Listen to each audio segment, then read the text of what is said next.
Context is king. I've used this saying over the last couple decades, since the mid-90s, to express how important it is to nail down context in any discussion. In this video, I want to go over how I approach debating people online and how I try to apply this practice in real life against an opponent who is typically my friend or maybe an acquaintance. Let me give you an example. In a recent video, I've made the following disclaimers in my climate change skeptic video. I've always been pro-environment, but over the decades I've become a skeptic of environmentalists who have been warning of man-made disasters from global warming to global cooling, and more recently climate change. So I made it clear in my video that I'm not arguing against science, but I believe there is corruption in the environmentalism movement, from highly paid politicians and government workers to rich executives and businesses who all profit from these claims. I'm not saying there's absolutely no impact of humankind over the earth. I'm not against electric cars or alternative fuels.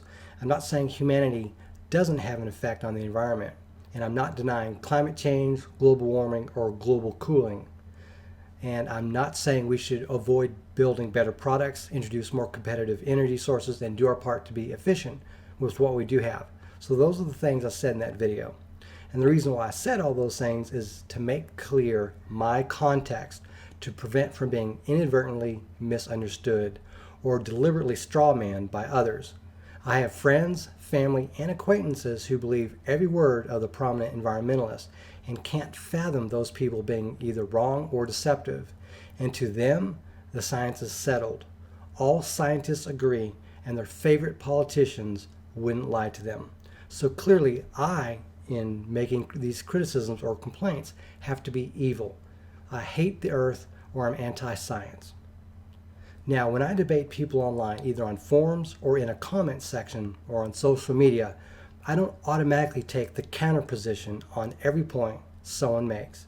I'm not diametrically opposed to everything that I ever respond to. I represent what I think or believe regardless of where the chips may fall. Sometimes I'll disagree with someone. Other times I might actually agree or have something to add to the conversation or make additional points that might put other information in the discussion in context, because that is what it's all about. I'm not here to parrot a party, ideology, religion, or the beliefs of someone else. Sometimes what I'm going to say is something that you or others either don't like or disagree with. Just keep in mind that what I say needs to be taken in context. So your reaction or response to me is about what it is, not about what you want it to be. I'm not a fan of making disclaimers because I believe people should be intelligent enough to argue against what I say. But I do throw them into nearly every video that I make, just so that these disclaimers put into context what I say. And news flash, every person you know is an individual, and practically nobody will agree with you 100% on every issue. So keep that in mind, because that will help reduce the shock of when someone says something that is out of line with your beliefs. Not everything you read on the internet and everything you see on TV or in the movies or reading books is a perfect portrayal of reality. So you need to be able to contextualize what you learn with what other people admit, reveal, or say to you. The reason I live by that saying, context is king, is because it's so true. And I have a corollary that goes with it, and that is terminology is its queen.